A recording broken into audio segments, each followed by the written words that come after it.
The day Miss and I fled, I went east, Miss went west. I was disguised as Miss to draw the enemy away for her. On the verge of death, I was rescued.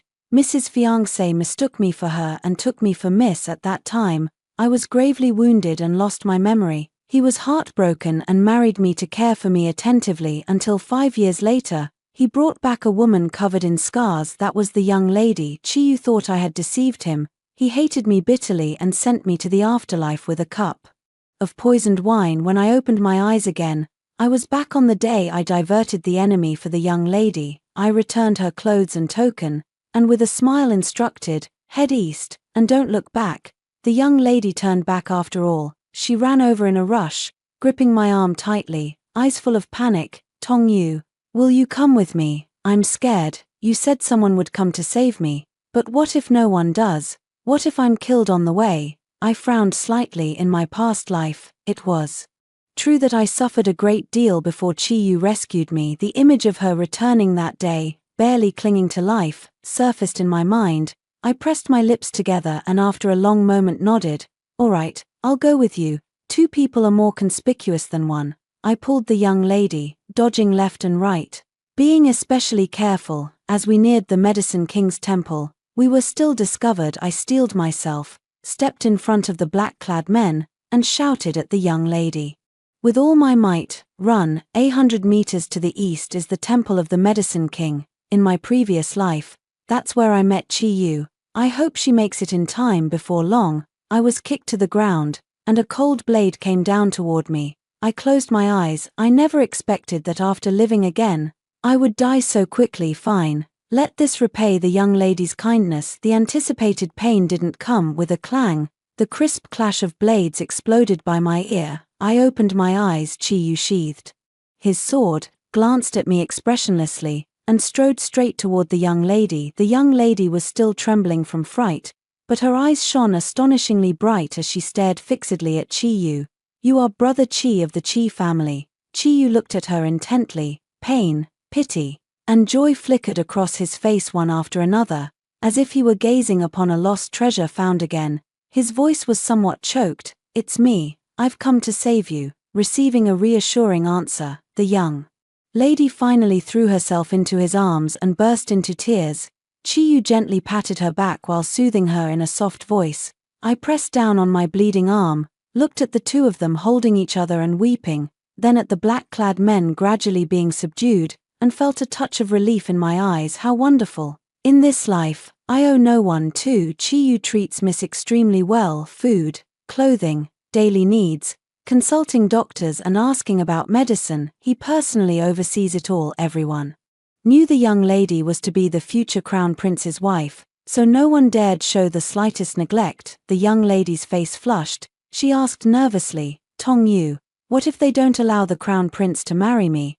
I soothed her softly. "You needn't worry, the crown prince will find a way." The young lady came from a respectable family. Her father was Lord Pei, the chief lecturer at the Imperial Academy. She and Chiyu, the heir of the Marquis of Wanning, had been childhood sweethearts and were long pledged to each other. Unfortunately, when Miss was 8, the Pei family suffered misfortune and were exiled to Lingnan. 7 years later the Pei family was finally vindicated and summoned back to the capital, and it was at that time that Lord Pei's household was ambushed. Of the once great Pei family, only Miss remained. The heir of the Marquis of Wanning was accomplished at a young age and of noble status. Miss, a lone girl, was no longer a suitable match for him. "Really, Miss?" Looked up at me, her eyes full of hope. I nodded firmly. "Really, I did not deceive the young lady in my past life."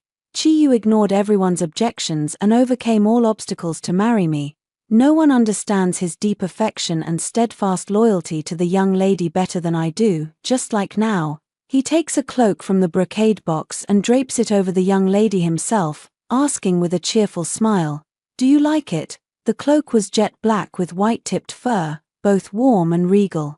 The young lady stroked it, unable to put it down, her face brimming with delight. She did not know that even the fur of this great cloak was made from a black fox personally hunted by Chiyu. In my previous life, I had lost my memory and was muddlehead. Feeling I was unworthy of such a fine item and unwilling to accept it, it was only when Chi-Yu showed me his injured wrist and explained the reason that I was so moved I accepted. Thinking of this, I pulled my gaze back from the cloak and let it fall on Chi-Yu's wrist, but just as I lifted my eyes, they met his pitch-black gaze. My body stiffened slightly, and I hurriedly looked away, until the old madam sent someone to summon us. The young lady asked me to see the heir apparent off as he left. The smile at the corner of his lips faded, and his voice held no emotion at all. Do not covet what does not belong to you. 3. I didn't reborn into this life. I would never dare touch any of the young lady's things again, including him, Chi-Yu, in the last life. After Chi-Yu learned the truth, he was filled with hatred, convinced that I had deceived him and taken the young lady's identity, which had caused the real young lady to be cast adrift and end up in a brothel. Every time the young lady had an episode, Chi-Yu would come to the side wing to torment me, saying it was what I owed the young lady, as if doing so would make her feel better and ease his own conscience. In the end, he couldn't take it anymore and ended my life with a cup of poison. The painful memories cling like a festering sore on the bone, seeping into the marrow, too unbearable to look back on. So on the second day after returning to the capital, I asked my lady for a deed of sale. I want to leave the capital and never come back. The young lady was grateful that I had saved her and, after much consideration, agreed. She made only one request: wait until she was married and had established herself in the Hu household before leaving. I agreed to her. With the selling contract in hand, I felt much more at ease after that day.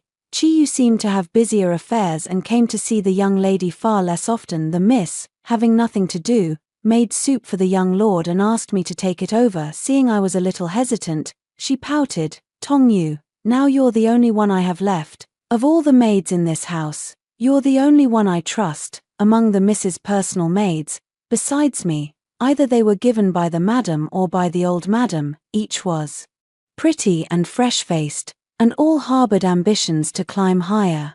I was silent for a moment, then nodded at the study door. I had the young master's attendant deliver a message. I recognized him, good-natured and loud-voiced, and before long I heard a shout from inside.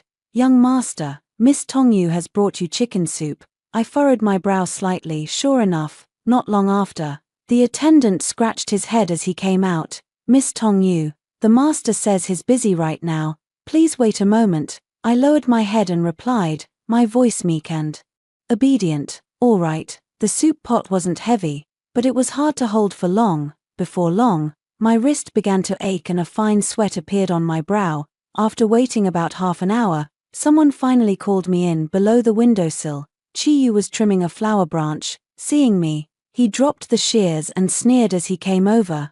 Before I could set the pot on the table, he lifted the lid from my hand and scooped the soup casually with a spoon. I bit my lip, about to speak, when with a crash the pot slipped from my grip, spilling soup all over the room and scattering shards of porcelain. He wiped his hands on a cloth, his smile cold and mocking. Didn't I warn you not to covet what doesn't belong to you? I took a step back, looked down at my finger cut by the porcelain, then at the mess on the floor, and closed my eyes. After a long moment, I heard my own hoarse voice say, the young master worries too much. This chicken soup, miss had me bring it. Chi-Yu froze, his expression instantly stiffening. I ignored him and began picking up the broken porcelain pieces from the floor one by one. After tidying them, I was about to leave when Chi-Yu called after me. His expression shifted several times. He fished a small jar of ointment from his sleeve, tossed it into my arms, and said stiffly, rub this on yourself, so people won't say the Hu household mistreats its servants. 3. I didn't tell the young mistress about the complications behind it. I only said I had accidentally dropped the soup pot. The young mistress was somewhat displeased but didn't punish me. To be honest, she was already an excellent mistress. I had grown up with her and had hardly suffered any hardships in my previous life. If I hadn't lost my memory and been mistaken by Chi-Yu, she wouldn't have been tormented outside and ultimately worn out. I suppose, in her eyes, I still carry a burden of guilt. I thought the matter had passed, but at noon the next day I heard Chi-Yu insinuatingly complain to Miss through the door curtain, although Tong-Yu saved your life, she is after all a maid. You are too kind-hearted, don't let yourself be deceived. Mrs. Voice, from behind the curtain, was puzzled. How could that be? Brother Chi, do you not like her? It always seems you look cold whenever you meet her. The man's voice inside choked for a moment, sounding somewhat ashamed and annoyed. Why would I begrudge a maid? It's just that you can know someone's face but not their heart. You should be more on guard. How do you know she won't secretly ingratiate herself with someone? His voice trailed off and the rest could no longer be heard. After another short while, Chi Yui came out. I took a step back and looked up to meet his astonished gaze. He seemed to realize something. His expression changed and changed again. Looking awkward and displeased, he frowned at me for a long moment, his lips opening and closing several times as if wanting to say something. But in the end he said nothing and turned away, hands behind his back, sulking. I ignored him and lifted the curtain to go inside.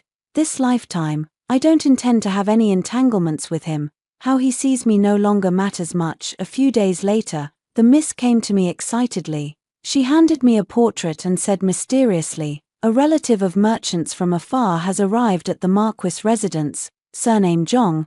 He says he wants to marry a head maid as his principal wife." I inquired, "This Master Zhong's family is well off and his character is upright. The old madam has been unwell lately and left this matter to me. Tongyu, do you want to meet him?" I instinctively refused. "Miss, isn't this inappropriate?" I really didn't want any further ties with anyone from the Marquis household. I was interrupted before I finished. "Don't be hasty. Do you know how many people have come to me these past 2 days to ask me to arrange matches? They're all fighting over it. I kept this one for you because you're one of my servants." Saying this, she lowered her head with some helplessness. "Besides, I truly don't understand. I always feel Chi-Gij doesn't like you. No matter how reluctant I am, I can't keep you by my side forever. The Zhongs are far away in Sangzhou, but if you can marry into a good family, even if it's far, I would accept it." I frowned slightly, swallowing the protest that had reached my lips. Sangzhou really was a good place. After pausing for a moment, I nodded. Soon, I met with young Master Zhong. After a few rounds of conversation it became clear that the Zhong family's main branch was in Sangzhou. Young Master Zhong was away most years on business and wanted to find a daughter from a respectable, steady, reliable household to take back and look after his home. It suited both parties' needs, and was not a bad idea. The young lady who arranged the match was very pleased and immediately began preparing a dowry for me. When Chi Yu entered, she had just put away the betrothal gift list and was telling me about young Master Zhong's good qualities. He glanced at me, raised an eyebrow and said, "What, you want to marry her off to Sangzhou? Even though the Zhongs are merchants, not just anyone is worthy of them. I don't think that's possible. Besides," he took a sip of tea, paused for a moment, demeanor calm and tone inscrutable, "she wouldn't agree to it anyway." The young lady stared at him in surprise. "Chi-Gij, what nonsense are you talking about? Tong Yu has already agreed." Chi Yu's motion of drinking tea stopped abruptly, and he asked, "What did you say?" The young lady was completely unaware and still smiled. "I said Tong Yu and young Master Zhong should both accept. That young Master Zhong of the Zhong family really is a good match. You can tell from the betrothal gift list that he's completely sincere." Chi Yu pressed his lips tightly, and the hand holding the cup clenched without his realizing it. "That's perfect now. Weren't you not fond of Tong Yu? I sent her off to a remote place like Sangzhou so I wouldn't have to see her and be bothered. You should be satisfied now, right?" Chi Yu looked up, his mouth moved but no sound came out. He merely set the teacup down heavily and snorted coldly. "That would be perfect." For Chi Yu didn't stay for dinner, saying there were matters in the study. Before long he left alone. I finished dinner with Miss, and after washing up was about to return to my room to rest, when upon entering the courtyard I was suddenly dragged into a corner. The moonlight was dim. Chi Yu stared at me intently, his dark eyes pressing down, his voice icy. "You're that impatient, a lowly vendor from the lower ranks, and you're rushing to marry." I struggled to shake off his hand. "Young lord, have some respect. This servant is of lowly status. How could I not be married?" I bit my lip slightly and looked up at him. "Besides, my marriage is for Miss to decide. What right does the young lord have over me? What does it have to do with you?" Chi Yu was Stunned for a moment, his gaze turned dark and irritable, his voice deep. "You are a maid of the Marquis's household. Your primary duty is to serve your mistress. If you spend your days thinking of nonsense, how can you properly take care of Miss?" I took a deep breath and lowered my head, trying to steady my voice. "If this servant is at fault, Miss will punish me. There is no need for the young lord to concern himself." Maybe it was my meek, downcast look that pleased him, because after a while he suddenly scoffed and said lightly, "Enough, don't make a fuss. I know you're just angry, but even if you resent me, there's no need to marry just any man. You know I detest people who use tricks. This once I'll let it go, but there mustn't be a next time." I was slightly stunned and about to speak when he brushed off some dust, straightened, and resumed his usual haughty manner. "Take good care of Ruyi, and you will not be without rewards. If you serve her well, I might consider taking you." He stopped halfway through, as if realizing he had said something he shouldn't have, shot me an annoyed glare, and strode off, tossing his sleeve. "For the next few days you didn't show up, and for some reason I kept feeling anxious." Sure enough, 3 days later, while I was helping the young mistress get dressed, she suddenly looked at me awkwardly. "Tong-yu, I don't think the marriage with the Zhong family will go through." My hands paused for a moment, and I heard her continue. "Master Zhong fell off his horse a couple of days ago for some reason and broke a leg. Madame Zhong thinks there must be something wrong with this marriage. She's been implying that you bring misfortune to your husband and wants to call off the engagement." My whole body stiffened, and a hot flush of blood rushed to my head. It was Chi-Yu. He did it. I bit my lower lip hard, a surge of grievance, anger, and hatred churning in my chest, even draining the color from my face. Why won't he let me go? In this life, I clearly did nothing, only wanted to stay far away from them. Is that not allowed either? Suddenly I remembered the words he hadn't finished that day. Was he trying to say he wanted to take me as a concubine? Realizing this, my chest heaved violently, a faint taste of blood rising in my throat, and I could no longer hold on. My eyes rolled back and I fainted. 5. As a maid, I actually have no right to choose my own path. I knew early on that a girl like me would either be assigned a footman, made a concubine for a son-in-law, or, if the young mistress was merciful, given a position managing a merchant's household. I would accept any of those, but having lived another life, I no longer want that. I don't want to entangle myself in anyone's feelings again, especially Chi-Yu's. Whether he wants to torment me or, for some other reason, wants me to become a concubine, I don't want to be involved. I think I must find another way out for myself, a path that Chi-Yu cannot interfere with. I lay on the bed, silently staring at the white curtains for a long time, until the maid Xiao Kui from the same room brought in water and called out to me in surprise, "Tong-Yu, you're finally awake. You don't know how long you've been asleep. Miss has come to see you so many times already." Thinking of Miss, my heart softened a little. In this life, I must not let Miss suffer even the slightest harm again. I went to see young Master Zhong. When she saw that it was me, Madame Zhong's face turned quite unpleasant. Twisting her handkerchief, she spoke with a mocking tone, clearly unwilling to let me in. It was only when Zhongyi called out that she grudgingly allowed me to enter. On the soft couch, young Master Zhong was lying down fully clothed, one leg suspended high. He shifted slightly, a hint of embarrassment on his face.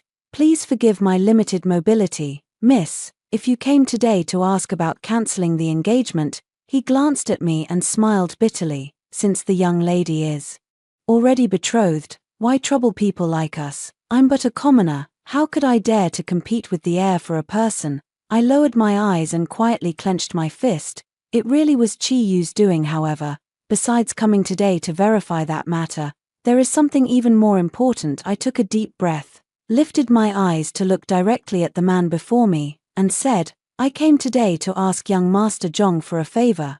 I want to see your lord, Zhu Qian Sui." No sooner had I finished than young Master Zhong, who had just been calm and composed, suddenly tensed, his eyes sharpened as he stared at me, and his voice dropped. "How did the young lady find out? How to find out who his master is?" After a moment of silence, I said softly, "Once we meet, you will naturally know, young master." 6. After returning to the residence, the young lady came to ask me, "So, did young Master Zhong really hurt his leg?" I nodded. She sighed, Very well, it seems you're fated but not destined to be. Together, I will definitely find you someone better in the future. Seriously, not falling earlier or later, but of all times, falling right now. The young lady patted the back of my hand to comfort me, muttering under her breath. I hesitated for a moment, but in the end did not tell her the reason in her eyes. Chi-Yu should have had eyes and heart only for her. How could he do something to ruin a maid's marriage, and how could he possibly want to take a maid he always despised as a concubine in my past life? Chi-Yu only had me as this pretend miss in his heart. He never took a concubine. Even after the real miss returned, he devoted himself entirely to her and never gave her a title. My marriage was put on hold for the time being, but the Miss's marriage still had to go ahead soon. It was the day of the Miss and Chi-Yu's grand wedding. The Miss's bridal dress was as red as fire, as radiant as peach blossoms. The red veil covering her head could not hide the tenderness and joy in her eyes. Chi-Yu gazed at her, his eyes full of tender affection, and when his glance occasionally fell on me, a hint of complicated meaning would flicker through them. I knew he must have remembered the scene of our wedding in the previous life.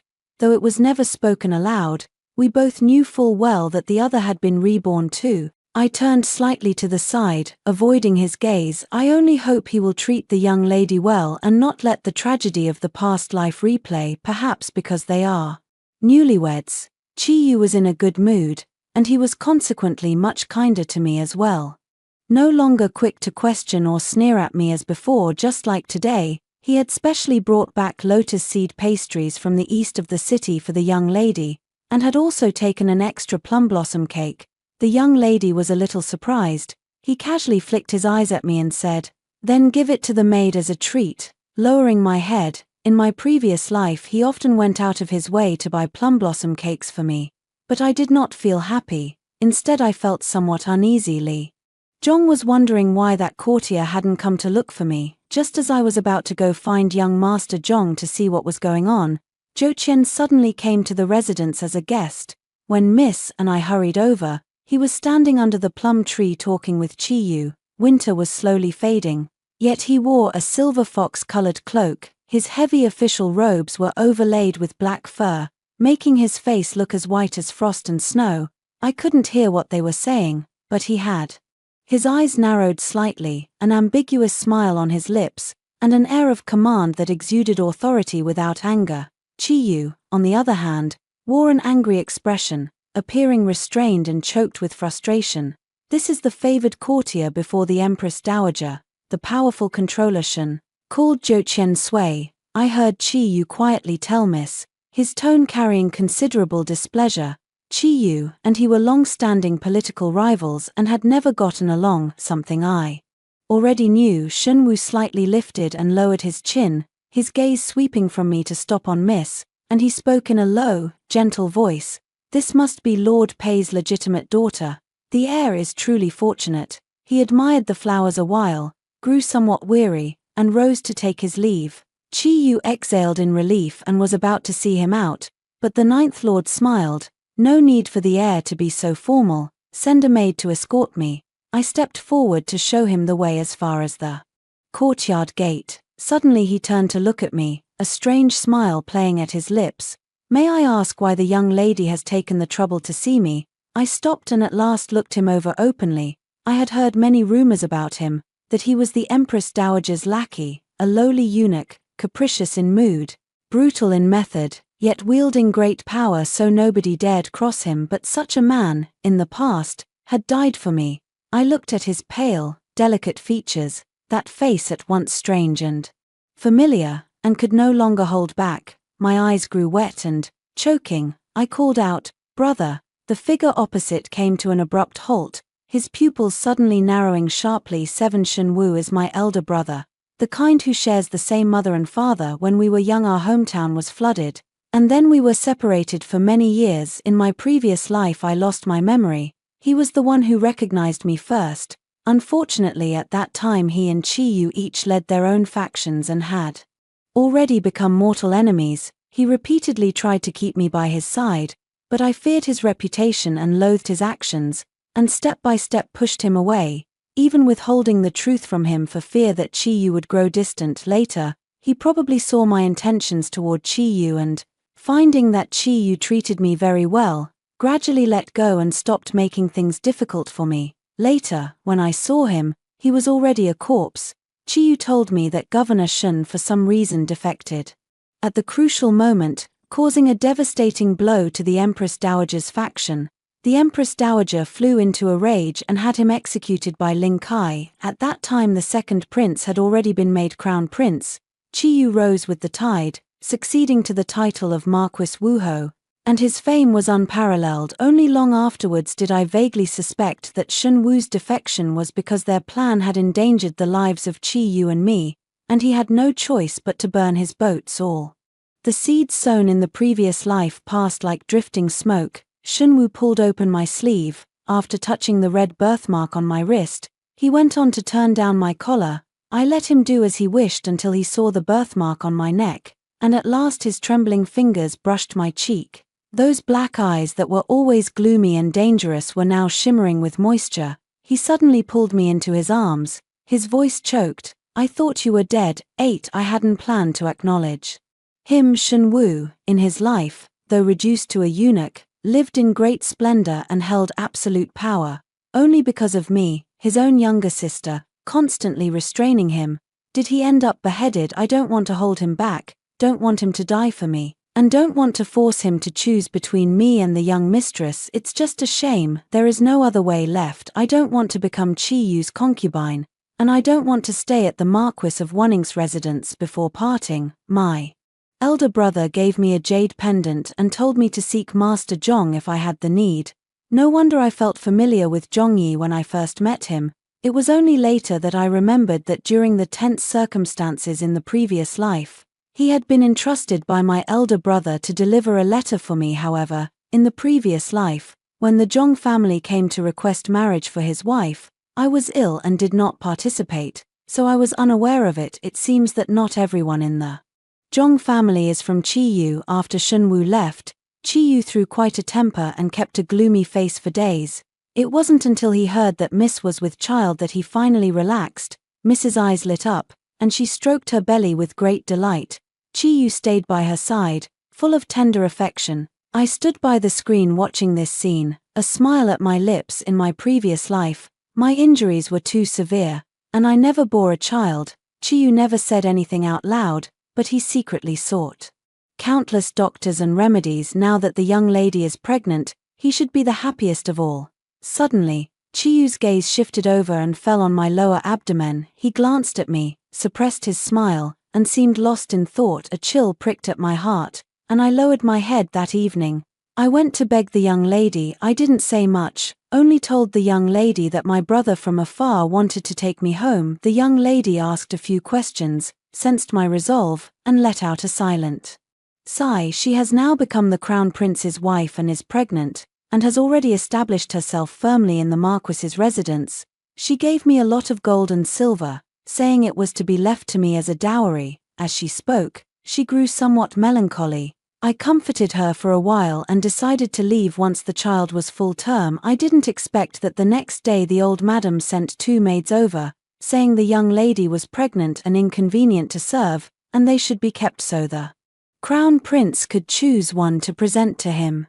When Chi-yu returned, the young lady was covering her face with a handkerchief and crying. He felt terribly distressed and immediately sent the 2 maids back, soothing me for quite a while. I pressed my lips together and said nothing. In my previous life, the dowager disdained me for having no offspring and also gifted me maids, but after the Shizzy sent them back, she gave up the idea. I never expected that even after young Miss became pregnant, maids would still be sent over. I shook my head and set the matter aside, but unexpectedly, a few days later the young lady, her eyes reddened, asked to take a concubine for the heir apparent. I was somewhat shocked and asked her why. She forced a bitter smile. My husband is noble as the heir apparent, he will inevitably take a concubine. Rather than wait for someone else to give him one, wouldn't it be better if I did it myself? I felt deeply pained, but did not know how to comfort her. Living life over again, many things in the Eastern capital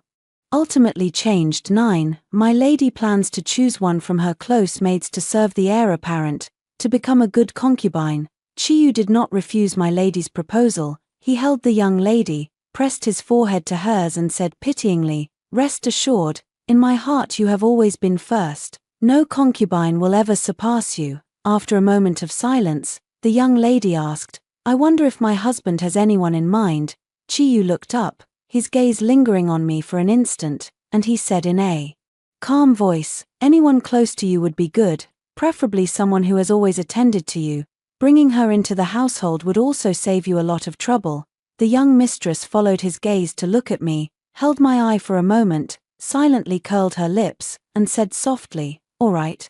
I felt icy all over and stood there dumbfounded. The young mistress, she had discovered it. After the air left, I fell to my knees before her with a thud, my voice full of urgency and panic. "Miss, your maid has not a shred of feeling for the air, nor do I intend to become his concubine. Please, miss, don't misunderstand." The young mistress was stunned for a moment, then rose and helped me to my feet, shaking her head helplessly. "Silly girl, what are you doing? I never intended to give you to the air, it was just..." As she spoke, a trace of self-mockery entered her voice. "I merely noticed his feelings for you and deliberately misled him. If I hadn't done that, how could you have left safely?" I breathed out a long sigh, but my heart was full of conflicting emotions.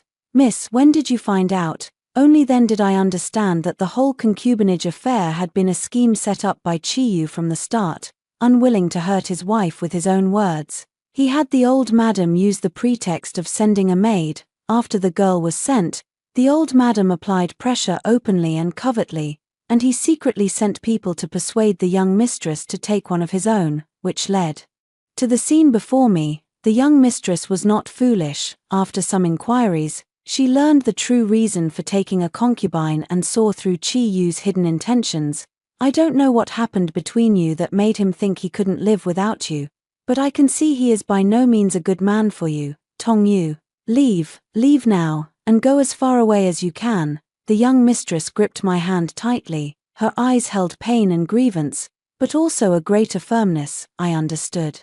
The man she once viewed as her good match had changed, and with no one in the family to support her, she would have to rely on herself from then on, swallowing even the greatest grievances with tears. I opened my mouth to say something. The words turned over and over at my lips and finally became only, "Take care, miss." Chi Jinlai was in an extremely good mood regarding taking a concubine. At first he still felt a little guilty toward his wife, but whenever he thought that Tongyu would soon belong to him again, that guilt vanished like smoke. He had thought he hated Tongyu after all. In his previous life it was because of her that he missed Ruyi, that Ruyi suffered so much, and even after rebirth he mocked her again and again, forbidding her to cling to him, until the day Ruyi smiled and said, Tongyu agreed. He suddenly panicked. The girl who had stayed by his side for so many years, whose heart and eyes were full of him, was she going to stop belonging to him, or was this another of her tricks, a calculated retreat to entice him? He didn't dare think too deeply. What if it were true? What would he do? What if she really didn't want him? Had he been too harsh with her? Or had things from the last life made her completely disappointed in him, even begin to hate him? He tried to be kinder to her, bringing her plum blossom cakes she liked, even planning to take her back as a concubine. Yes, he forgave her, as long as she dutifully served him and Ruyi from then on. He would no longer dwell on the past. He imagined countless wedding night scenes, picturing Tongyu happy and shy, yet he never expected that she simply did not want to marry him. That unfamiliar woman's face poured cold water over his burning passion. He rushed to the main courtyard almost crazed, and heard his own voice, ragged and angry, asking, "Where is Tongyu? Why isn't it Tongyu?" Unfortunately, Ruse Henji, tidying her long hair, casually told him that Tongyu had long since left. His heart felt hollow, as if a large piece had been gouged out. For the first time he lost his temper with Ruyi. The two had a violent argument and parted in anger. My 11th brother said that Chiyu had gone mad looking for me. The people searching for me had even reached Lingnan. I cleared my throat softly and did not reply. Some people are never satisfied. Having gotten one thing they still want another, and in the end they lose everything. Since arriving at the governor's mansion, I have lived like a god. No worries about food or clothing, nothing to manage, and maids to attend me. If there was any annoyance, it was the coup that came not long after. Every day I would casually remind my brother a few times, hoping he would listen. Chiyu eventually did find me, at the princess's birthday banquet. My brother got drunk and I came to fetch him back to the residence. Just after stepping down from the carriage, I ran straight into Chiyu. His eyes were bloodshot as he stared at me intently. "Tongyu, you made me search so hard for you." I frowned slightly and didn't want to pay him any mind. I was about to turn and leave when my foot just moved and he grabbed my arm. He was incredibly strong, almost breaking my arm, and his voice was vicious. "Trying to leave? Where do you think you can go? Come back to the Hu residence with me." I struggled hard but couldn't break free. Just as I was about to call for help, a folding fan flew over. I heard Chiyu scream "Ah," and pull his hand back, collapsing to the ground. My elder brother pulled me beside him, took back the fan, and looked down at him with a smile, his voice pinched and oddly amused. "Isn't this Chi Shizzy? If the Shizzy is fine, why make such a scene?" Chiyu scrambled up, his eyes darting between me and my brother, as if remembering something. His face suddenly changed, and he demanded harshly, "Tongyu, why are you with Shenwu? What is your relationship?" I was about to speak when my brother suddenly wrapped an arm around my shoulders. He smiled, the look in his eyes hard to read, and said, "What does the Shizzy think?" Chiyu froze all over, his face turning ashen in an instant. My brother's major plans had not yet come to fruition, and to be safe he had not revealed my identity. Others only thought a favored concubine had come into the Governor Shen's household. Obviously, Chiyu had misunderstood. His eyes were bloodshot, the whites rimmed with red as he glared at me. "Chiyue, you'd rather become the concubine of a eunuch than marry me? Do you hate me that much?" Those words grated on my ears. I shot him an angry glare on the spot. "What's wrong with a eunuch? To me, young lord, you aren't even as good as a eunuch." He looked at me in disbelief, as if deeply shocked, and staggered back, shaking his head. I ignored him and helped my brother into the carriage. The smell of wine at my neck hit my nose, and I couldn't help muttering, "How many times have I told you, you're always full of faults, yet you insist on drinking like others?" No sooner had I finished speaking than there was a bang as a folding fan struck my head. Shenwu Pinch holding the fan didn't open his eyes, a smile tugging at his lips. "You little brat, you dare to lecture me." One too whether he'd given up or had other plans. Chiyu never came to find me again after that. I breathed a sigh of relief, but a faint worry lingered in my heart. I knew Chiyu's temperament all too well. I feared he was nursing some malicious idea. As it turned out, my premonition was not wrong. In an accident, I was bound hand and foot and sent to the Wanning Marquis's mansion. Chiyu pinched my jaw and looked down at me from above. "Tongyu, you said you were running away. In the end you still come back to my side." I turned my head to dodge his hand, scanned the surroundings, and sneered. "Chiyu, you really make me sick." His eyes narrowed, and he smiled leisurely. "Looking for what? Do you really think that eunuch will come to save you and die for you?" There was an incident in the palace. Even Shunwu can hardly take care of himself. A chill went through me. How could there already be trouble in the palace? Could Chiyu and the second prince have moved earlier? My feelings were complicated, but nothing showed on my face. Chiyu locked me in a room. Here I met the young lady. She came to bring me food but refused to speak to me. Only her gaze faintly mingled with pity. She had become much thinner. I heard that after quarreling with Chiyu that day she had a miscarriage. Since then, Chiyu had shown her no kindness. From the steamed bun he brought, I found a note. It was the young lady's handwriting, only 3 characters. "Don't be afraid, wait."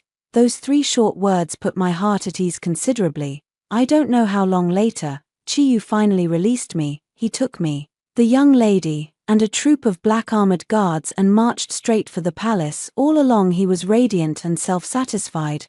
"I'll show you how to change the heavens in this palace." "And Shun Wu," he sneered toward me. "Have you forgotten how he died in his past life?" But all his pride vanished the moment the palace gates opened. Shunwu stood at the gate with ranks upon ranks of imperial guards waiting for him. The ground was littered with corpses, and the body at the head was none other than the second prince. Chi Yu's face was deathly pale. He looked at Shunwu in disbelief. Impossible. How could this be? Why didn't you defect? You were clearly killed by the Empress Dowager. How can you still be alive? Shunwu raised an eyebrow, as if unable to understand his babbling. He grew a little impatient, raised his hand and waved, with a single command, seize them all. Chi-Yu's brow furrowed tightly, still muttering, no. How did you know the second prince's plan? How did you know I would come? You set me up. He suddenly looked up, eyes wide, glaring ferociously around him. Who betrayed us? Who? He didn't finish. His body stiffened and his head sagged. A dagger was lodged in the center of his chest. Chi-Yu moved, disbelieving, and turned his head, staring fixedly at the woman before him. It was Miss. Her hand trembled. With her eyes closed she yanked the dagger free. Blood splattered all over her face, but she seemed completely unaware. She looked up at the sky, a hint of a smile on her features, murmuring, Father, Mother, I have avenged you. Chi-Yu could no longer hold on. He coughed up a mouthful of blood and fell to his knees, his face ashen. You knew. The Miss tugged at her lips and nodded calmly. Yes, I knew. It was Master Shun who told me. Chi-Yu still struggled, increasingly frantic, crawling desperately toward the Miss. Ruyi, I didn't mean to. It was the second prince's orders. I had no choice. I tried to make it up to you. I treated you so well. I even gave up Tongyu. Wasn't that enough? Pei Ruyi smiled, drops of vivid red blood hanging on her pale face, making her look like a vengeful specter. She said softly, Chi, I truly regret not killing you sooner. So that's how it was. No wonder in my past life Shenwu asked me, with such pointed intent, what I should do if the one I loved was my enemy. He thought I was Lord Pei's adopted daughter and didn't dare tell me the truth. How did I answer him then? I didn't trust Shenwu and simply took him for someone trying to sow discord between me and Yu. I pushed him away, face blank, and said, then it's better not to know. I closed my eyes and sighed deeply. In my past life, I was so stupid it was damnable. 2 months later, the palace finally returned to its former peace. After this affair, the second prince was dead, and his faction was completely purged. The Empress Dowager, though she narrowly prevailed, was exhausted in body and mind and fell gravely ill. Her puppet little emperor in her control gradually drifted away from her and grew increasingly dependent on his lifesaver, Shenwu. Hearing this, I felt somewhat pleased. The Empress Dowager had killed my brother in my previous life and remained a thorn in my heart. This outcome was all the better. As for that young lady, she said she didn't want to stay in the capital anymore and wanted to return to Lingnan for a visit. When my brother heard this, the tip of his brush paused slightly. The second prince and the Chi-Yu case were resolved thanks to the young lady and my brother coordinating inside and out and maneuvering between them. During this time, the two had grown much more familiar with one another. Chang set down his brush and weighed his words. The road to Lingnan is perilous. Wait another month and I'll accompany you. Shall I? The young lady was slightly stunned, her gaze falling on his reddened ear, and she smiled faintly. All right.